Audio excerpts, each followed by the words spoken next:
You probably know Sphero as the company behind connected robots like the BB-8, Lightning McQueen, and the Sphero Mini.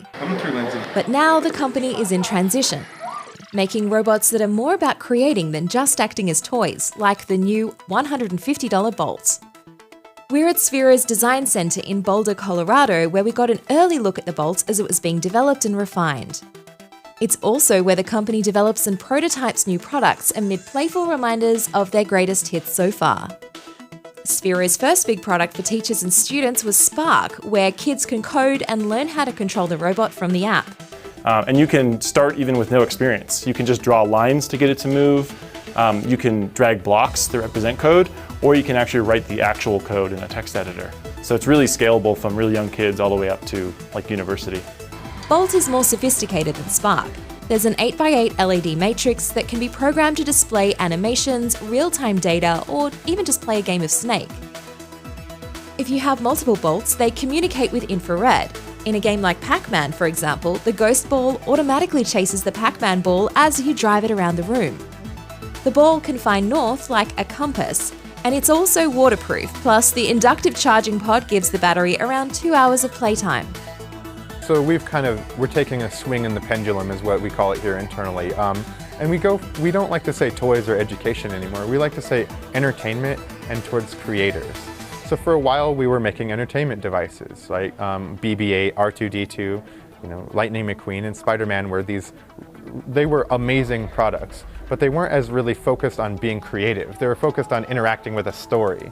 But we learned a lot about robotics through that. We learned a lot about bringing things to life. We learned a lot about characters and people's play patterns. And so we're really happy with our entertainment value, right? So like what we do entertainment-wise, we got really good at that. We also realized that the value for us is like building creators, the people who use our product to make something else. It takes many moving parts to make a rolling robot. This is the electronics room where the products start life. So this is all the equipment you actually need, microscopes. I know that sounds crazy. 99% of our soldering is under microscope. It's all, if you look at these parts on here, you're putting all of these little super tiny pieces on by hand.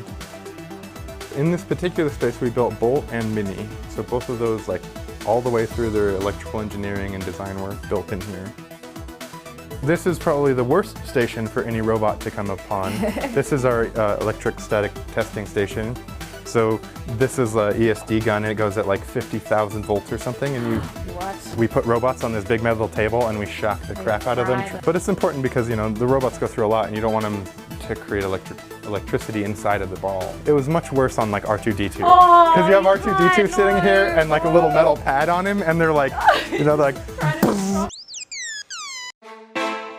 A big part of Sphero's appeal is how each robot has a different personality, whether that's sounds, what do sprinters eat before expressions, or movements. Bolt doesn't have a speaker, but it is something the company is looking at for future rolling robots. We have some cool samples and prototypes of ways to vibrate the shell to make it become a speaker, a robot ball that can then talk to you. So, oh, hi, Mom. It would just get amazing. But that's probably one that we're still working on there. And Sphero isn't the only one trying to merge cute robots with coding credentials. There's the Vector and Cosmo bots from Anki that have screens to express emotions, plus integrated microphones and speakers so you can talk to them. But Sphero is aiming much more for the classroom than the home. 3, 2, 1, go! The company's trying to teach us that having fun and learning isn't mutually exclusive. You're just too happy. Look at that. I don't think you passed the line. No, I think you win. I win. Well done. I got 2. You win fair and square. Fair and square. High five. Yes.